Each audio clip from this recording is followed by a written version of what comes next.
Hey guys, what's going on? Brendan here. Today I'm doing my review of Weapons. This is the new uh, Zach Kreger film. He had a film out a few years ago called Barbarian, and if you have not seen Barbarian and you are a fan of the horror genre, I think you should check that one out as well.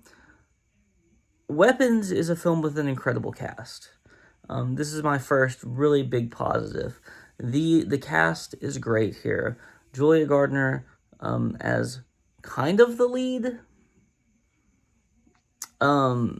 She's a very prominent character in here at the very least.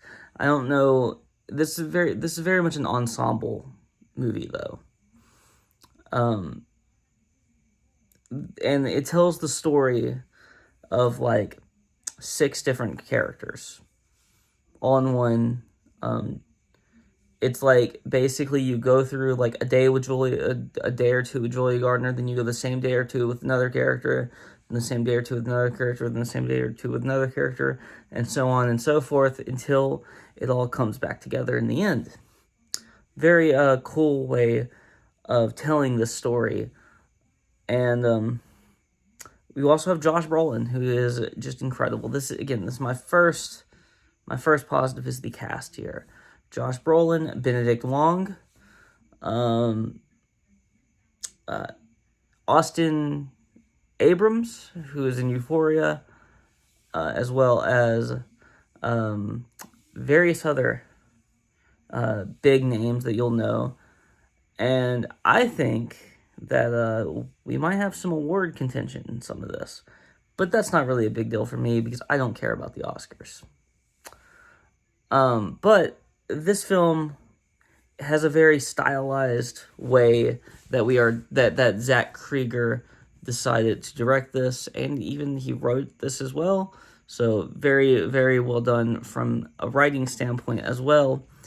Alden Ehrenreich is also in this movie, and so I knew Alden Ehrenreich was in this movie going into this movie, but if I didn't know that Alden Ehrenreich was in this movie, it might have taken me like a scene or two. Like, it might have taken me a couple scenes for me to realize, oh, wait a minute, that's Alden Ehrenreich. Because he really disappears in this character in a lot of ways. He is a phenomenal actor.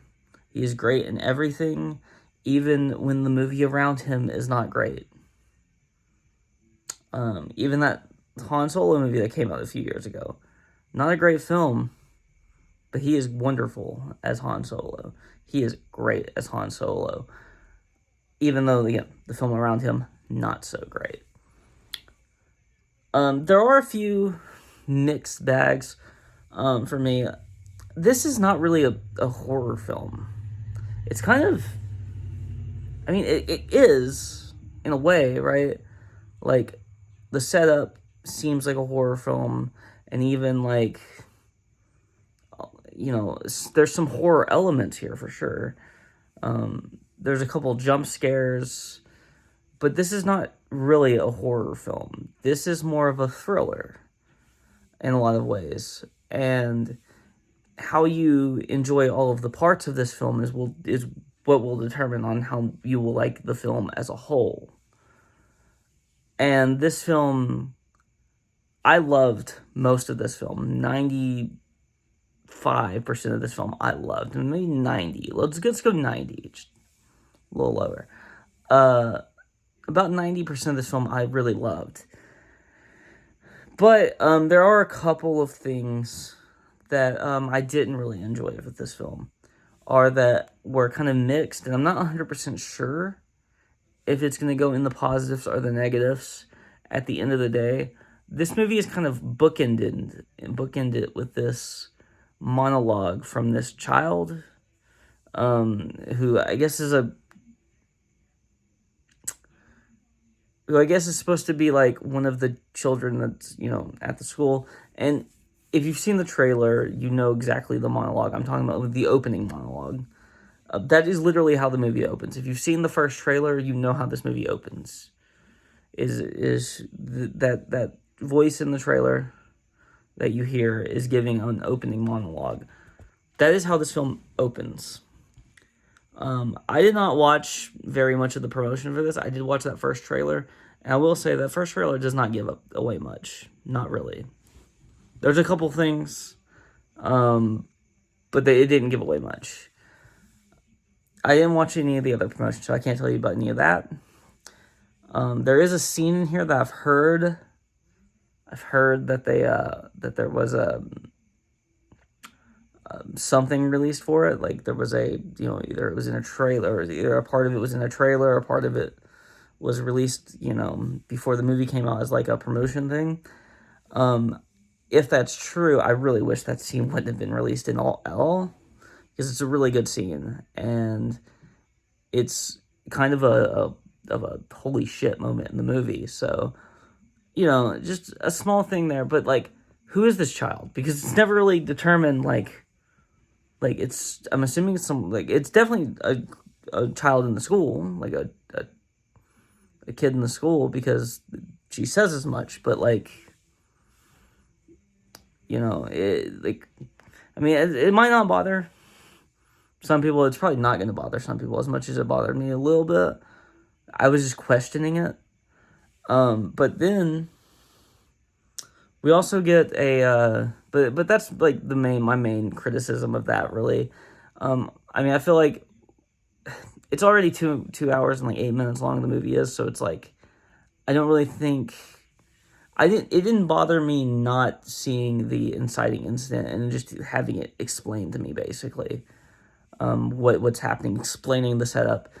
A lot of times that would bother me. In this one, it really didn't, and I think it was mainly just because I was hooked from just her saying it. I just wish I kind of knew who this child was. Is it like a child in another class, or what is this? But whatever. There is one character in here. There's a child in here that's a prominent character, not the narrator at the beginning of the film, but there's another child. There's a boy who's a prominent character in this film. I think maybe they could have had him do the narration. It would have been fine, but whatever, just change a couple words here and there and have it work. Or have one of the other characters kind of do it, and then have it continue. But whatever, it's not a big deal. But he was really good. I'm not usually a big fan of children in films. Usually they really annoy me because they're really annoying for the most part. The screaming belligerent children, and children who are not good actors in drama films or whatever, they usually annoy me. Or in a case like this, it would usually be a screaming belligerent child. But I was okay with it here. It worked fine. He was good. For the negatives, I don't have a ton. I really don't. And they're all super small, and they're kind of nitpicky. There were a couple of little small slow moments, and a couple of the characters in this film, even though the performances were great, like I said, there were a couple of the characters that I didn't enjoy as much as others, and I would have liked more with some characters and less with others. But at the end of the day, I still really enjoyed it. I do know. So Zach. So I'm gonna give this a very high score as far as my grade goes. I'm gonna give this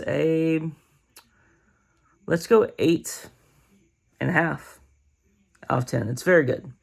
It's very good.